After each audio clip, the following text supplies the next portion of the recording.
Okay. Okay, shall we pray? Jesus, Heavenly Father, salamat po sa gabing ito. Isang pao Diyos, ikaw ay aming itataas sa minturing na ito, Ama. Sa lahat po na magkikinig o Diyos ay aming pong itataas magmula po sa iyong ngalan sa gabing ito. Kaya sa ganun, Diyos, lahat po na nakikinig po na ang kanilang puso ay bukas po, Diyos, upang maintindihan ang iyong mga salita na aming pag-aaralan po sa gabing ito, Ama. Aming pong itatalaga ang mentoring na ito sa iyo, O Diyos, sa gabing ito. Amen, Lord. Lalo na po, Diyos, ang aming pong pastor na magsasalita po sa amin. Nabigyan mo po ang O Diyos, lalo na po yung pagkaunawa po ng bawat isa upang ang iyong mga salita po ay hindi magiging void sa amin sa gabing ito. Upang iyong mga salita, O Diyos, hindi magiging kayayos sa aming mga buhay, kundi ang iyong mga salita po, Ama, ay aming ikatabuhay. Ang aming salita, Ama, ay aming pagkagalat-galat sa aming mga buhay. Lord, may we ask your blessing upon us and every hearers today and every hearer tonight. May we ask your blessing in open ears, Father. May we ask all these things in Jesus' name. Amen. Amen. Amen. Praise God. Okay. Happy Father's Day po sa lahat ng ating mga kalalakihan. Amen. Una-una kay Pastor Solomon. Happy Father's po. Happy Father's Day. Praise God. Okay. So, with that, ay gusto ko muna ma-encourage sa mga lahat ng lalaki. Pakitaas ka ng kamay ang lahat ng mga lalaki dito sa meeting natin. Ilan ang mga lalaki dito? Ilan?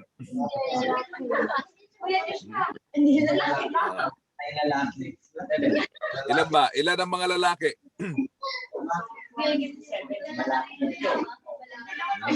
Ito po, 7. 7 daw. 7. Dapat mas maraming lalaki, ano? Nangaray. Okay. So, bago ko i-share yung lesson natin, gusto ko munang ma-encourage yung mga kalalakihan, ano? Yes. Para ma-explain ko sa inyo, ano ba yung father? Bakit nagse-celebrate tayo ng Father's Day? Okay. At siyempre, mga ladies, makinig na rin kayo, no? Ang salitang father, isulat nyo, ang salitang father, okay, sa Hebrew word, ibig sabihin, Aba. Aba ang Hebrew word ng father. Sa English, father. Okay? So ayaw ko pong ma-miss nyo ito, no? Kasi napaghalaga, lalo sa ating mga kalalakihan. Ngayon, ang ibig sabihin ng Aba or Father ay hindi yan title or pangalan. Okay? Hindi sa title, hindi sa pangalan. Kasi sa Hebrew word, ang ibig sabihin ng Aba, no? Lagay nyo, source. Okay? Source means pinagmulan. Yan ang ibig sabihin ng Aba or Father. Source, okay? Pangalawa, sustainer. Okay? Ito yung nagsusupport or sustainer, okay? Yan nga minsan sabi ng provider ang lalaki, okay? Pangatlo, no, ang ibig sabihin ng Aba o Father ay foundation. Okay? So tatlo ang ibig sabihin ng Father, source, okay? Sustainer, saka foundation. Nung nilikha ng Panginoon si Adan, alam natin siguro sa Genesis, ano? So si Adan ay galing sa Panginoon, okay, na kinuha sa alabok. Yan. So ang unang nilikha ng Diyos ay lalaki. So bawat lalaki, okay, ay dinesign ng Panginoon na Father. Amen. So alam niyo na yung Father, ha? Source, sustainer, and foundation. Ang nakalungkot, no? Ang mga lalaki, hindi nila alam ito. Okay? Ibig sabihin, hindi na kailangan na mayroong anak ka, para father ka, hindi. Lahat ng lalaki ay dinesign ng Diyos na dapat ay father.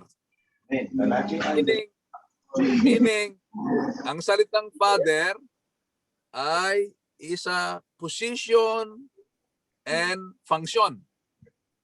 It's like an office. Okay? So, hindi siya name at hindi siya title. Ang dami ngayon, lalaki, nakabuntis, no? Hindi naman sinustain yung nabuntis. So, hindi sa father. Bakit? Ang ibig sabihin ng father ay source, sustainer, foundation. So, tayong mga lalaki, okay, dapat maliwanag ito.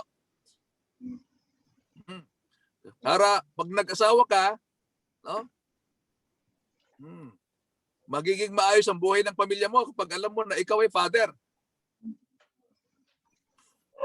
Tama? Amen.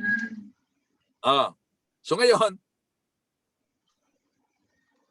ang malaking problema, maraming mga lalaki, no, na hindi sila naka-align dito sa design ng Diyos sa lalaki. Di ba? Bakit? Because of ignorance. Because of ignorance. Kaya tuwan-tuwa si Satanas kapag ang lalaki, no, whether ikaw ay bata pa, you can already be a father. No? Pwede kang maging source ng salita ng Diyos kasi nag-aaral ka na eh. Di ba? Pwede kang maging source ng encouragement. Pwede kang maging source ng magagandang bagay. Kasi source eh. Sustainer. Di ba? Foundation, no? Ang lalaki ay unang nilikha ng Diyos, okay? Pagkat ito ang position ng lalaki. Position. Ito ang function. Okay? Alam nyo ba na kapag nakita kayo ng mataas na building, no, sabihin natin na 50 floors, o pumunta kayo sa Makati, no? 'Di ba? Ang tataas ng building doon, di ba?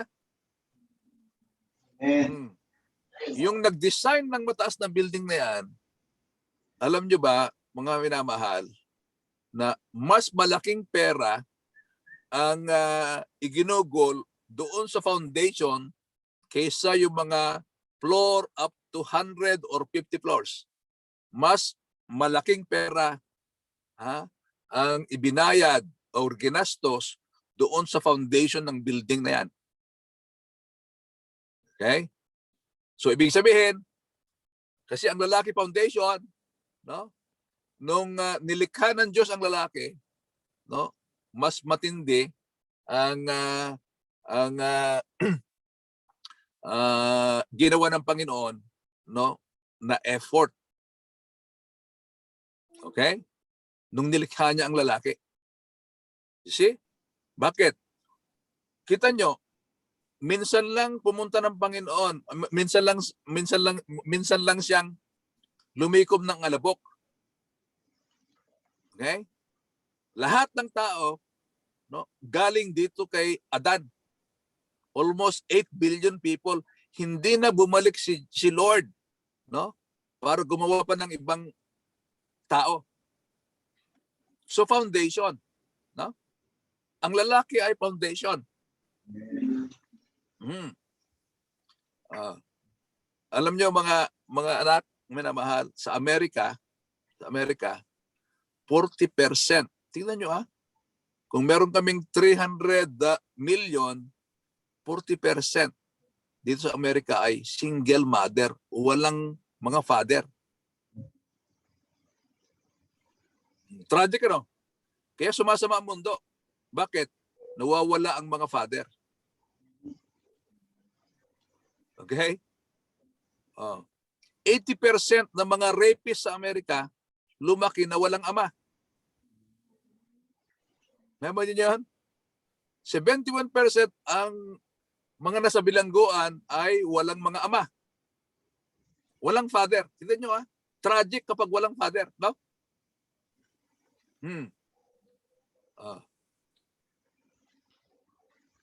So, 80% din ng mga papamatay ay mga bata, babae, lalaki na walang ama. Kita niyo po? Kaya nga dinesign ng Panginoon ang lalaki para maging foundation, para tumibay ang pamilya. No? Kaya tinatanong ko, ilang mga lalaki andyan? Okay? So tandaan natin na father means source, sustainer, foundation. No? Kaya nga kapag ang lalaki ay out of position, no, wala sa position ng pagiging father, no? Iyang lalaki na yan, hindi mo na kailangan invite si Satanas kasi kasama mo na siya. Sama mo si Satanas. Out of alignment ka sa Lord. So sinong kasama mo?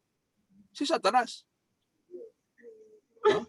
Pero kung ang lalaki ay naka-align kay Lord, ang kasama mo si Lord. Hindi ka magagalaw ni Satanas.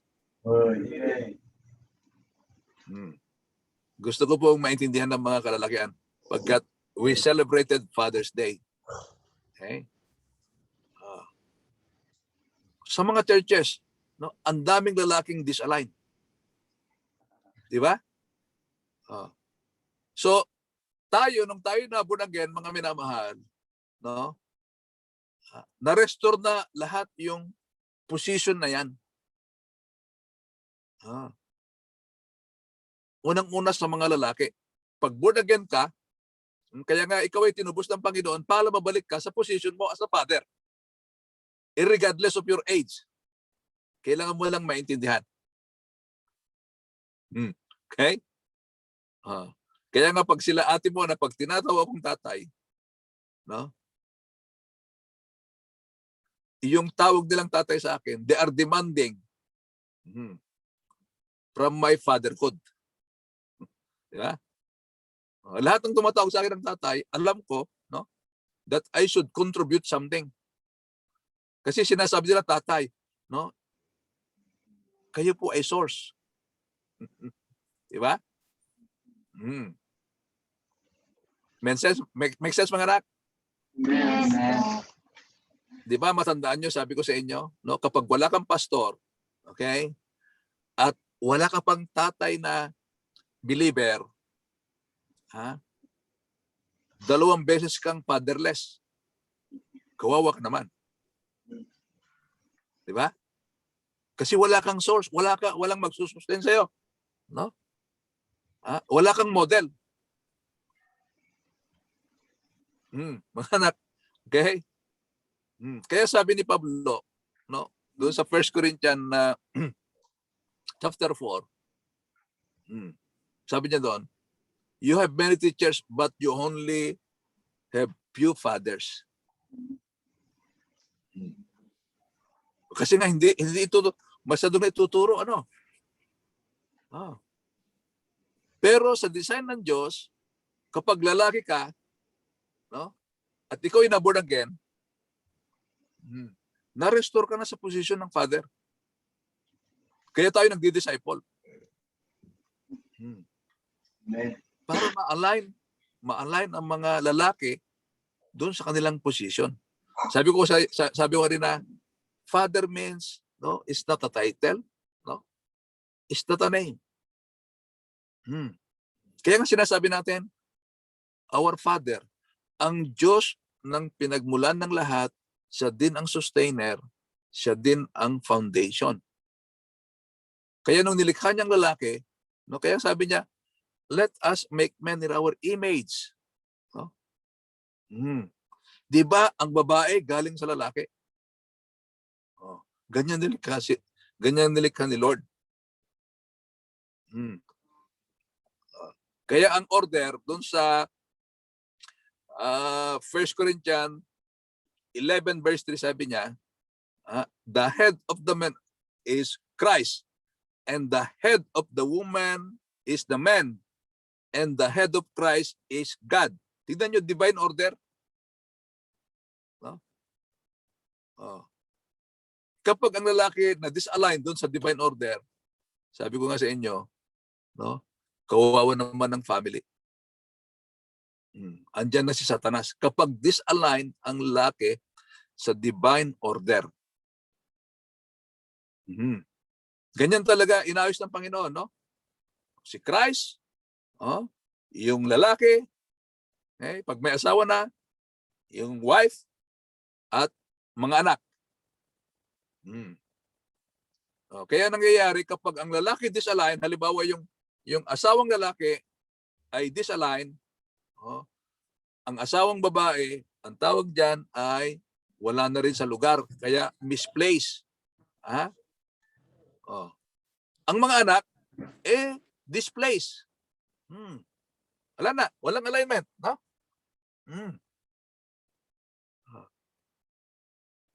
Kaya kawawa ang church kapag ang pamilya ay hindi ayos.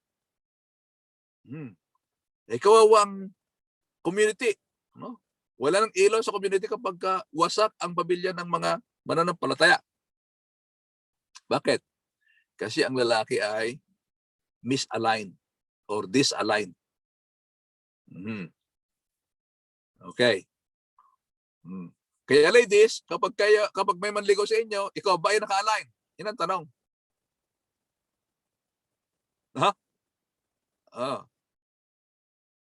Ibig sabihin, ang lalaki pag naka-align, ayan, mayroon siyang pastor, no? May nagdi-disciple sa kanya. Ibig sabihin, nasa church. Ibig sabihin, lumalago.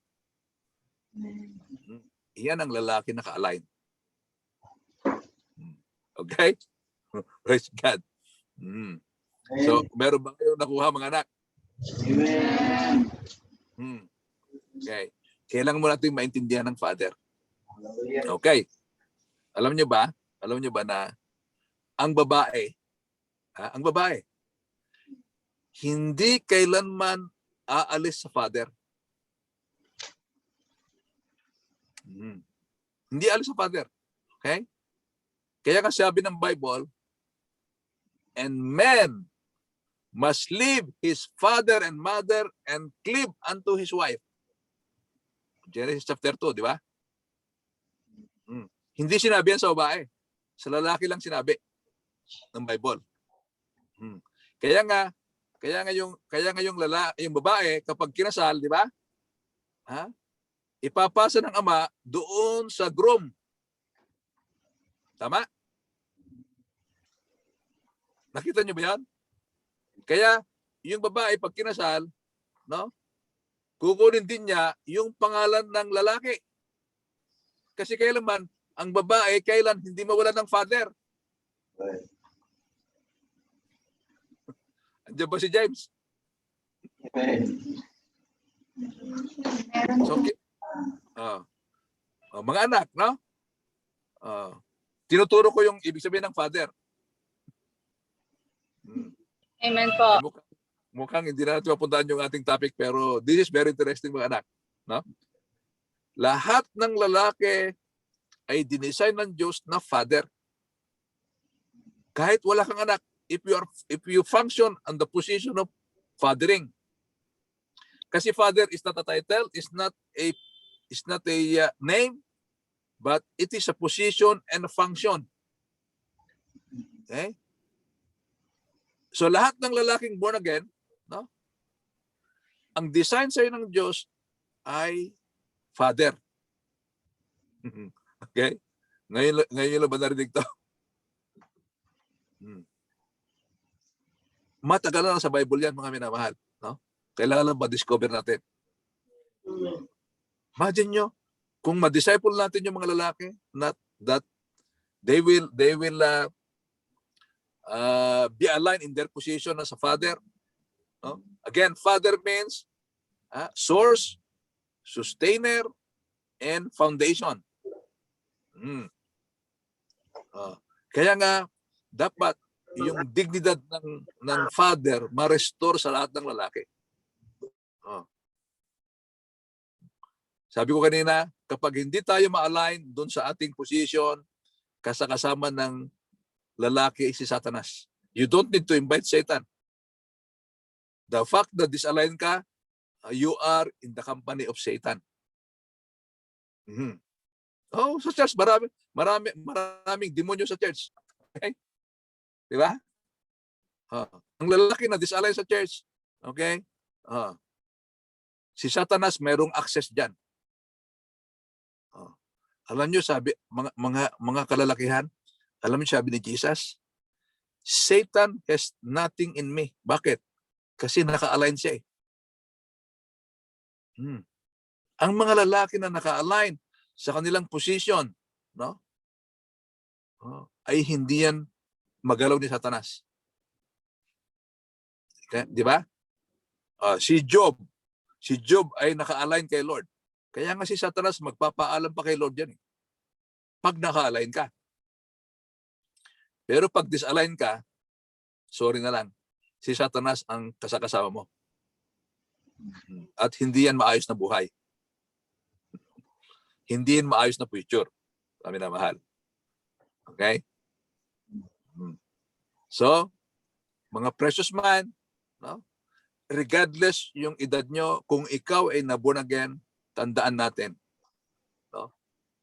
Mahal ibinayad ng Panginoon Kristo sa krus ng Kalbaryo para tayo ay ma-restore sa ating position. It's positional. Okay? Positional ito.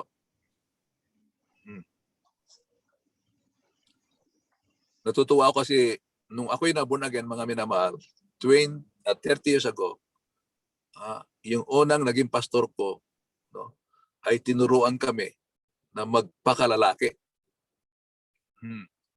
Ayan. Ate Mona, kasulatan ko pala ang nanay mo at that time. Dahil nga kasulatan ko ang nanay mo, naging passionate ako na marinig, no? Ang katuruan patungkol sa lalaki. Okay? Kaya nga, kapag niligawan tong ating mga young ladies, ang tanong, ikaw ba naka-align? Kahit mananampalataya yan, kung disalign yan, ang kasama niyan si Satanas. Okay? Wag mo sabihin sa akin na okay ka, hindi ka okay. Kasi ang original na design ng Panginoon sa ating mga lalaki, no, ay ma-align ka sa ating position. Praise God.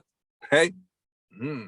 Kaya nga, nasabi ko na, yan, tandaan siguro ni Ate Grace, di ba nabanggit ko sa inyo na love will never sustain a relationship.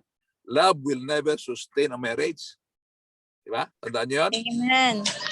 Okay? Ang magsusustain sa relationship, ang magsusustain sa ating spiritual life is only knowledge about, no, sa agenda ng Diyos. It's the knowledge, no? Sa agenda ng Panginoon. Ano bang agenda ng Panginoon sa relationship? You need to know it so that your relationship, no, ay masustain. Praise God. Hallelujah. Okay? Meron ba kayo natututunan? Ang pamumuhay Kristiyano, mga minamahal, kailangan nag-i-increase ang ating kaalaman. Amen. Sa salita ng Diyos. Di ba nabanggit ko na sa inyo? Yung word, no, ay logos. Logos means the expressed thought of God. The word means original idea, or original information or idea. So si Jesus, sabi niya, in the beginning was the Word, and the Word was with God, and the Word was God. Okay? So Jesus is the express thought of God. No? Si Jesus, pag Jesus, no, ito yung physical na katawan. Okay? Christ, no, yan yung spirit. Yan yung God. Kaya nga si Jesus kailangan magkatawan tao para makapag-operate siya sa lupa. Alam nyo, yung human means yung humus means dirt. Okay? Man is the spirit that came from God. Yes, amen. Okay? Kaya nga kumuha siya ng alabok and then hiningaan niya, ang sabi ng Bible, naging living soul. Kaya man, Adam. Okay? Kaya nga pag namatay itong man, no, yung katawan pupunta sa alabok, yung man, yung spirit niya pupunta sa God. Yung kanyang soul kapag na-save. Okay? So dapat tayong mga lalaki, maliwanag ito, no? Para araw-araw, tiyakin natin na naka-align tayo sa agenda ng Panginoon. Tuloy ito yung preaching ko. Siguro, i-share ko na sa inyo, Ate Mona, no? Preaching nung Sunday ay Kingdom Agenda for Kingdom Men. Pag sinabi natin kingdom, nabanggit ko na sa inyo, ito yung gobyerno ng Diyos. No? Pag nabasa niyo yung kingdom of God, kingdom of heaven, it means the government of God. Kaya nga pag ng lalaki naka-align sa gobyerno ng Diyos, wow.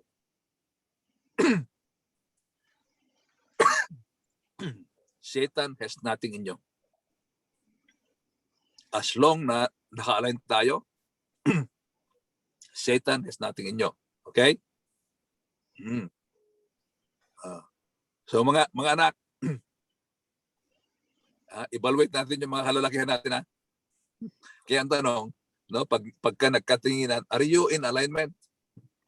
Naka-align ka ba, kapatid? Naka-align ka ba? Okay? Magandang reminder, di ba? Makita nyo, gaganda ang true vine kapag lahat ng lalaki naka-align. Gaganda ang true vine. Okay? Lalakas ang ating influence kasi marami tayong lalaking ma-influence. Di ba? Doon nababago yung buhay natin kapag tayo mga lalaki ay laging naka-align kay Lord. Okay. Pag sinabi kong alignment, no? Yung mga nagdadrive ng kotse, alam niyo ba kapag yung gulong ay hindi maayos ang tinatawag na gas-gas ng gulong, ibig sabihin yung sasakyan na yan ay disalign or misalign. Hindi ka magpapalit ng bagong gulong. Dadalhin mo yan sa car alignment, no? Para hindi masira yung gulong. Ganon din ang buhay natin, mga minamahal. No? Kapag ang lalaki ay misalign, no, sira ang buhay, pamilya. Nabanggit ko na sa inyo, kaya no, I believe hindi lang sa Amerika. No? Tignan niyo ang mga artista. Buntisan dito, buntisan doon, no? Diba? Pagkatapos hinahangaan niyo pa sila. Mali. Diba? Wala silang mga balyo. Dapat nga tayo ang hangaan nila pag tayo naka-align kay Lord, di ba? Praise God. Di ba mali ang buhay, no? Hinahangaan yung mga artista eh. Hindi naman ayos ang buhay. Mali. Baguhin natin yan. No? Dapat sila humanga sa atin. Bakit? Kasi maayos buhay natin. Nakalain tayo kay Lord eh. Mga minamahal, kapag ang buhay nyo naka-align, no? Diyan tataas yung tinatawag na significant ng buhay nyo. Significant. Okay? O rin tinatawag na self-esteem. Pag naka-align ka sa Panginoon, no, wala kang kakatakutan. No? Amen. Okay? Hindi ka mahihiya. Di ba? Alam nyo, ang mga nahihiya, no, disalign yan. Oo, tama? Tignan nyo. Okay? I will prove to you. Biblical. Di ba si Adan nung na-disalign, nahiya kay Lord, di ba? Tama? Kapag naka-align ka, dapat ikaw ay courageous. Oo. Di ba? Tingnan nyo si David. No? Nung naka-align sa kay Lord, kahit giant ang kaharap, hallelujah, hindi natakot. Di ba? Ganyan ang mga lalaki na naka-align kay Lord. Kahit giant ang kaharap niyan, hindi natatakot yan. Bakit? Abay, Diyos ang bumaback up sa kanya. Di ba? Ang laki ng Diyos natin. Siya ang may gawa ng langit at lupa. At kapag naka-align ka sa kanya, the full force, the full power of heaven, no, is backing you up. Bakit ka matatakot? Ang mahalaga, naka-align. Okay? Kaya mga ladies, one day, pag may lumigaw sa iyo na disalign, run for your life. Okay? Mas manatili kayong single kapag ang lalaki ay disalign. Okay? Hindi pwedeng mag-father to yan. Baka bubudisi ka lang tapos wala pang trabaho, no? Tragic. Trahedya yan, trahedya. Hallelujah. Okay?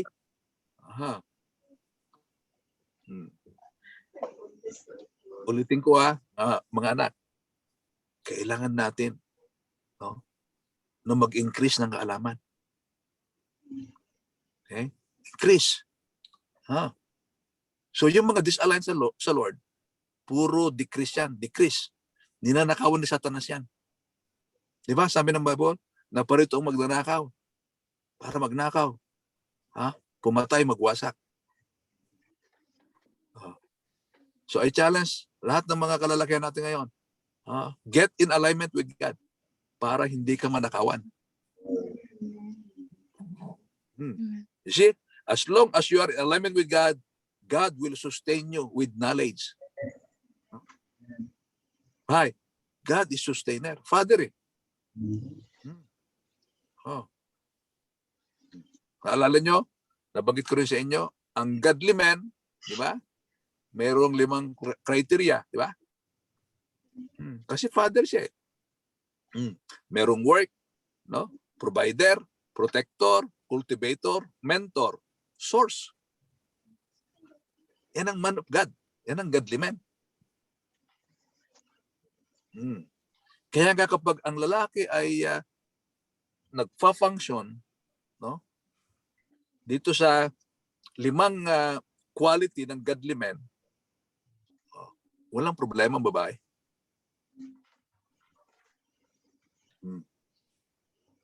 Okay ba mga anak? Because simply he's a father. No?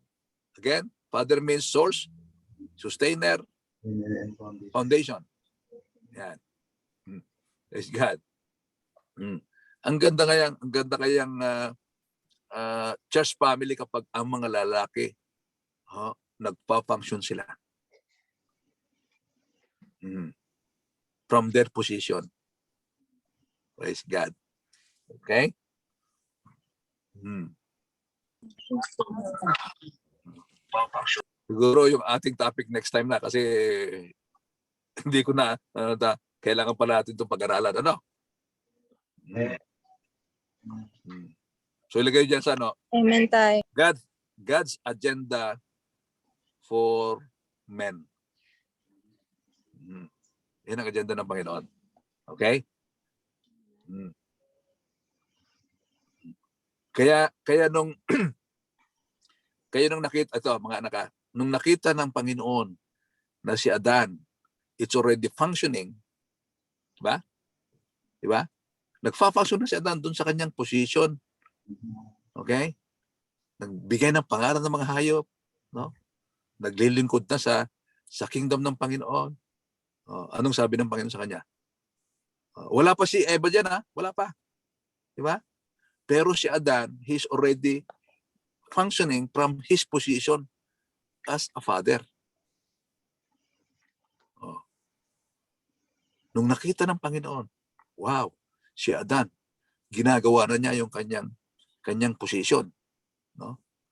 Doon pa lang nagsabi si Lord, it is not good for men to be alone.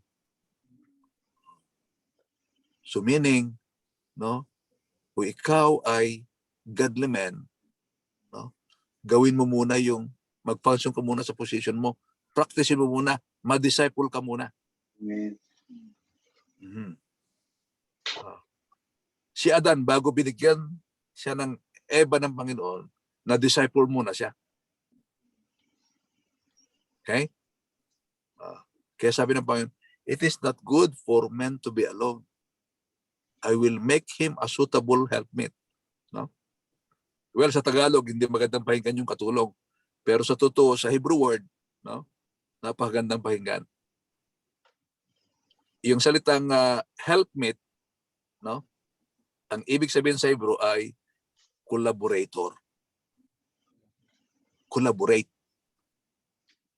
Okay? So ang trabaho ng babae, tutulungan niya ang lalaki, no?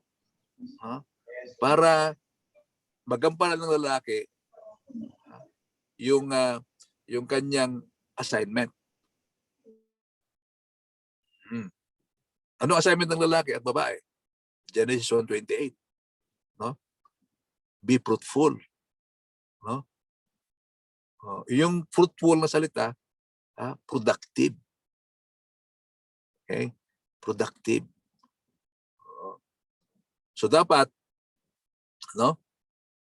Ang lalaki, pag wala pang asawa, nagpa-practice ng productive. Nagpa-practice ng effective. No? Okay? Para pag nag-asawa, ayan, sabi niya, be fruitful and multiply.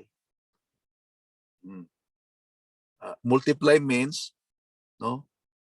Nag-expand na sila. Ayan. Apat yan na design ng Panginoon for success, no? Yung fruitfulness, multiplication, okay? Yung tinatawag na dominion, no? And then may sinabi doon, subdue. Apat yan eh.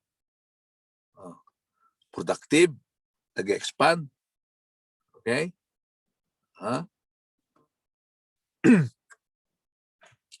Then subdue, apat, no? For success. Yan design ng Panginoon, okay? Kapag lalaki naka-align. So tandaan natin mga minamahal, no? Ang plano, purpose ng Panginoon sa buhay ng lalaki at babae ay guaranteed of success. Guaranteed of success. Amen? Pero ang condition, father muna yung lalaki. Father muna. Alam niyo muna yung kanyang position, yung kanyang function. Praise God. Okay? Okay, so ano-ano yung ating mga takeaway dito sa agenda ng Panginoon sa lalaki?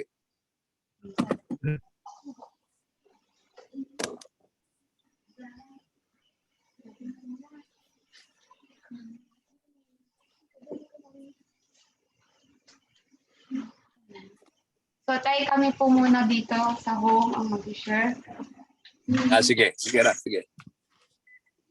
So yung sa akin po muna tay, ang key-take away ko po yun nga po, yung key-take away ko po sa inyo. Tama nga po na kaya sumasama po yung yung mundo. Marami kang nakikitang pangit dito kasi wala silang father. Wala silang father. Wow.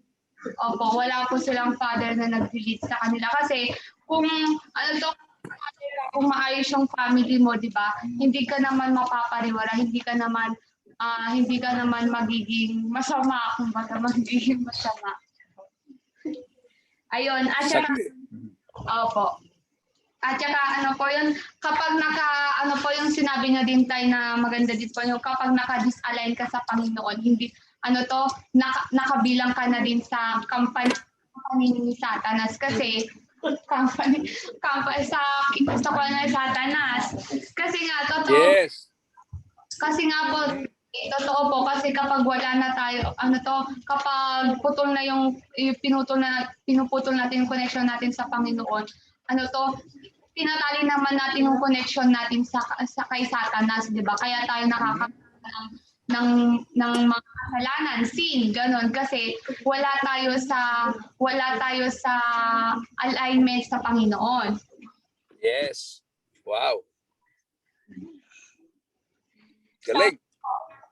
Yung gusto ko din po, dapat po tayo is mas lalo natin i-pursue na i-increase yung knowledge natin sa word ng Panginoon.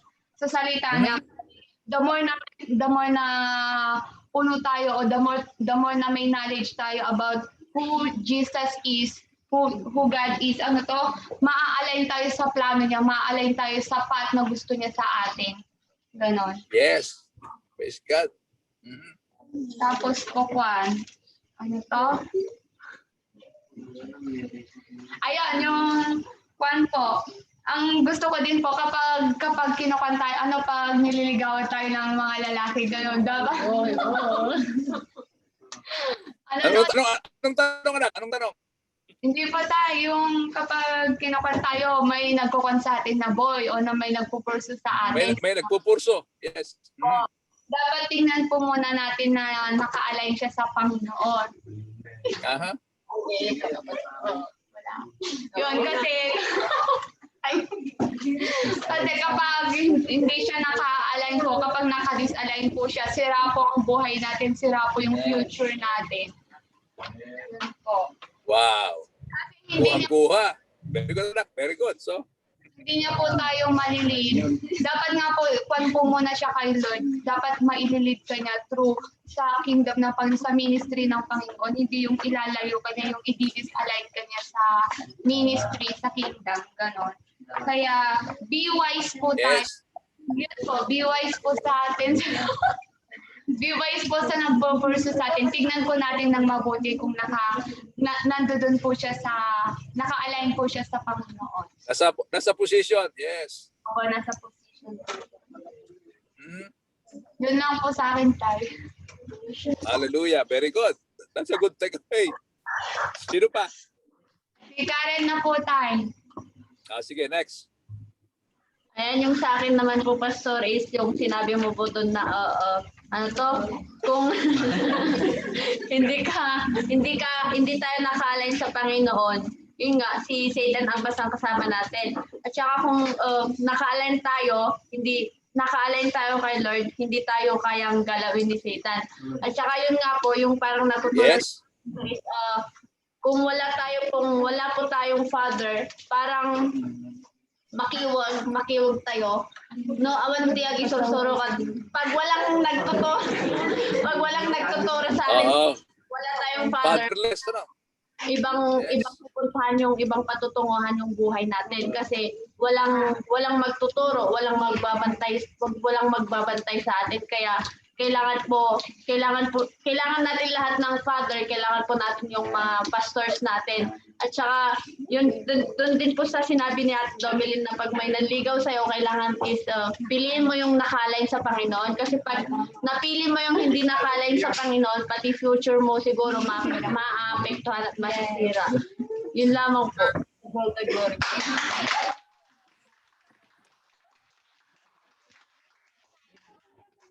So, ayun. Ako din po yung natutunan ko tayo. Yung sabi mo nga na father. Ibig sabihin ng father is isang source, sustainer, at saka foundation. Okay naman.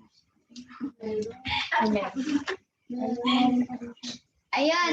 Yung natutunan ko na kapag isa kang father, hindi yun pangalan, hindi rin yun hindi rin siya hindi siya title. Isa siyang position at isa siyang function.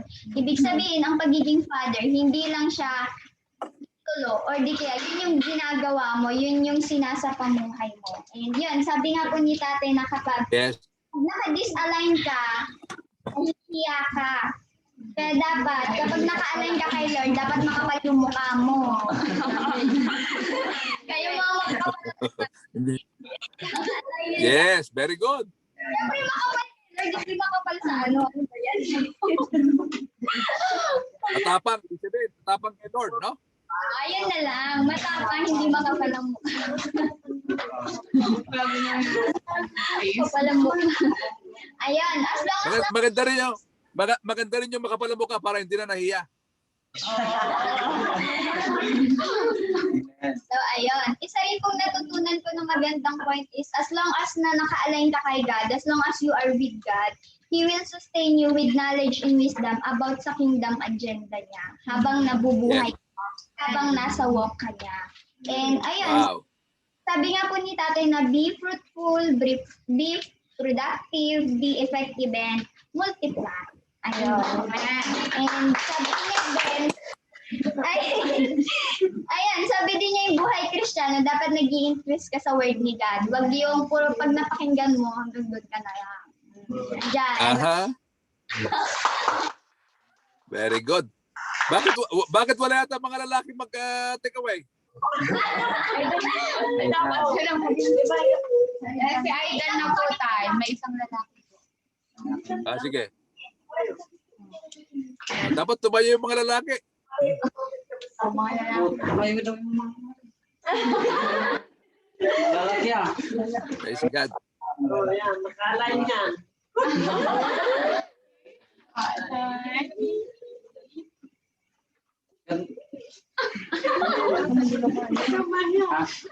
Huwag kang mahiya. Pag nahiya ka, naka-disalign. Oo nga. Alam nyo, ang nahiya may kasalanan.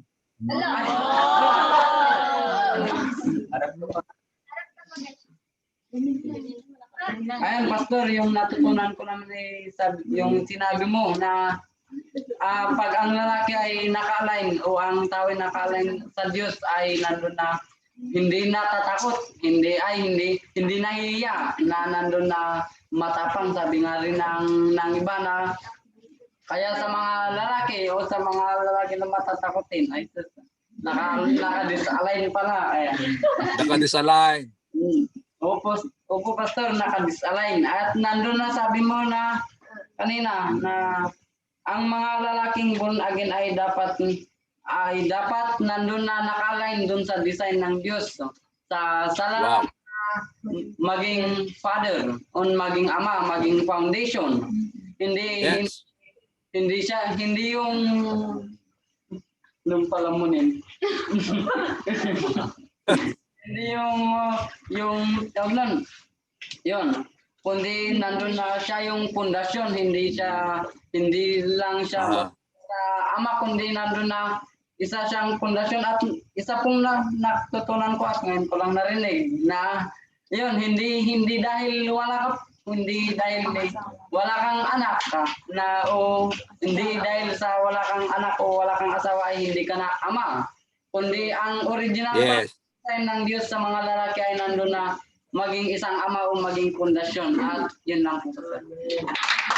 Amen. Yan ang malalaki. Matayo na. The Lord. Praise God. Meron pa ba? Grace na po. Okay na po kami dito sa home. Okay na sa home. Grace anak, anong takeaway mo?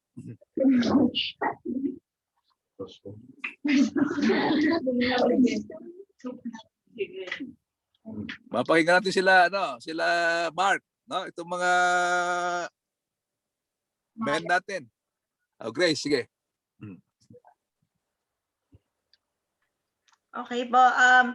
Sa akin po naging malinaw po sa akin yung about ang meaning po ng father. Si Lord po pala talaga yung standard ng father.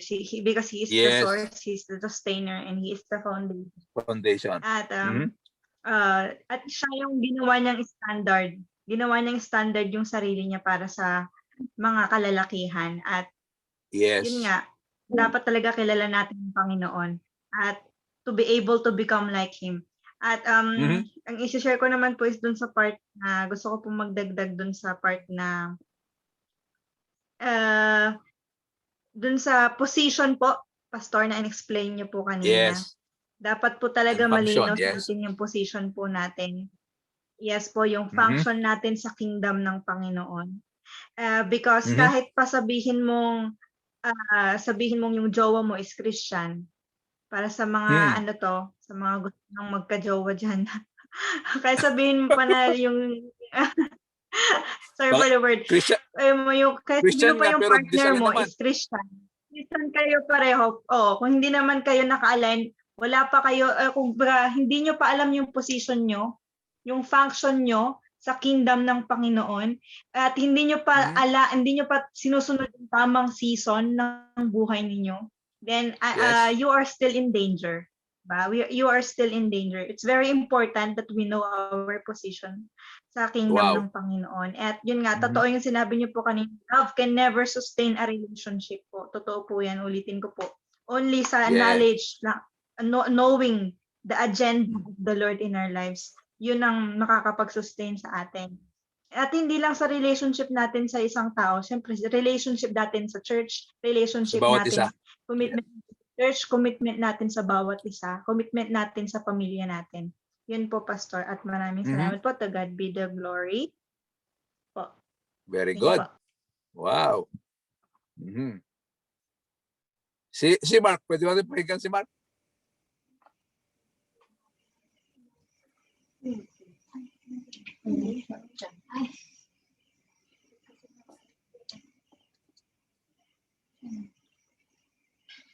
Andito pa si Mark. Si Mark Jansen. Ay, amen po, Pastor. Amen po. Hello po. Ayun po. Okay, go ahead lang. Sige. Take away ko lang po, Pastor. Yun nga po, as a father nga po, as a man, we need to, yun nga po, dapat naka-align po tayo to reposition or position na kung ano man po yung mga kailangan po nating responsibility. Take your position. And then po, as a man po dapat tayo one step ahead sa mga nasasakupan po natin. Yes. Opo. Mhm. At to be a bit, Ibig sabihin, to ang be men a- ay leader, no? opo. To be a man, you need a great foundation, a big foundation na hindi matitibag. Yes. So hindi po natin magagawa yung for example, tower na matibay kung hindi po matibay yung foundation. Foundation, yeah. Opo. Yun lamang po. Okay, mga anak. So Algaran, pray for first. Yeah, is Okay. that okay? Can you drop me off first and then just come right back to pick them Sure, yeah. Because I got Yeah. done. I got ready early and It's okay. It's okay. thank you so much. Yeah, that's fine. Yeah. You That's better for me. okay, good. Tina said that's okay too because Yeah. Elizabeth's still trying to make it. Okay.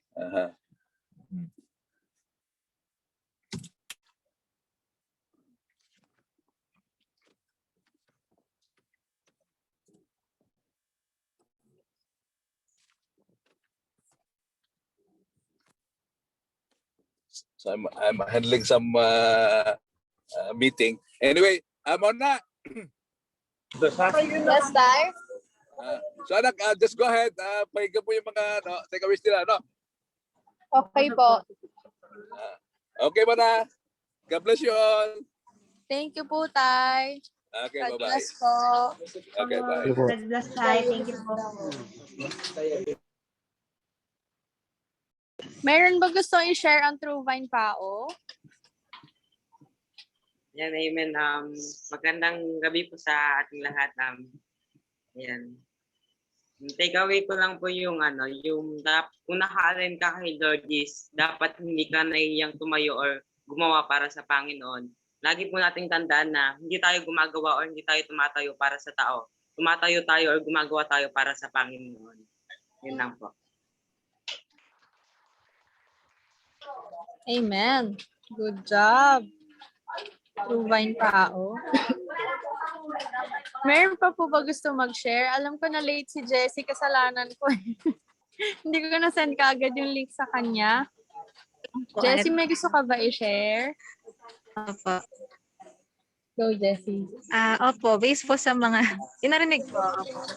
Ayun po na yung takeaway ko is yung dapat lagi tayong align sa Lord and stay on the right path lang para hindi tayo madaling ma-deceive ng kalaban and para maging effective and excellent tayong ambassador ng Kingdom of God. And yun po yung parang as a woman of God, yun. Parang yung about, yung regarding po dun sa yung parang man of God na kung wala pa man, parang yung revelation po sa akin ng Lord dun is yung parang wait for a man of God who is like Adam. Kasi 'di ba si naririnig niyo po ako? Yes, Jessie. Ay, sorry. Yes po. Sorry po, mahina yung signal. Parang yun nga po yung wait for a man of God who is like Adam. Kasi 'di ba po si Adam, he was placed in the garden to work on the ground, and that garden is the presence of God. Now we only marry the man if we will meet him in the presence of God. A man who was aligned in the kingdom of God, who gives value in his kingdom assignment po, and has a kingdom mentality. And yun nga po yung not just a Christian boy, but a man of God. Yung nag-disciple, yung nag-flourish for the Lord, yun po, who can be a father not just to his family, but can also be a father to his nation and generation for God's glory po. Yun po. Glory to God. Amen. Thank you. Thank you, Jessie. Marami akong nakuha. Kasi medyo na late kami. Thank you. Sino pa may gusto mag-share?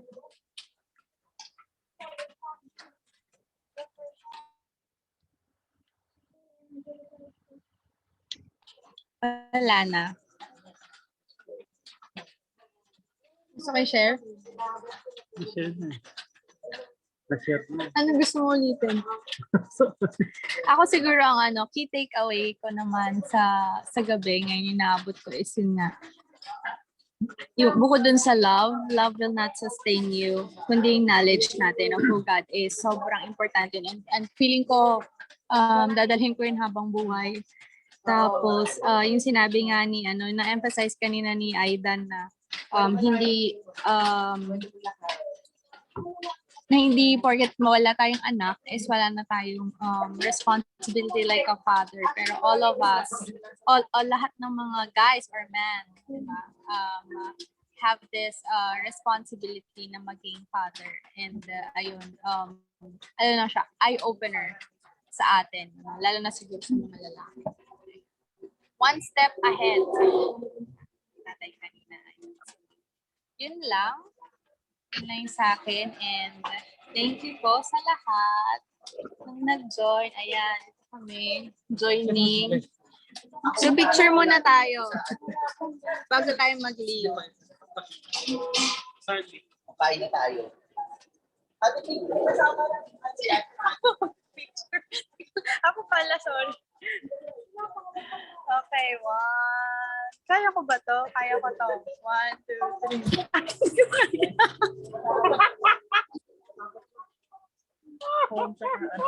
Sorry, hindi ko kinaya. Sorry, isa pa po. May nag-screenshot din bang iba? Parang challenging siya sa akin. Okay, isa pa. Galaw. Isa pa po. One more.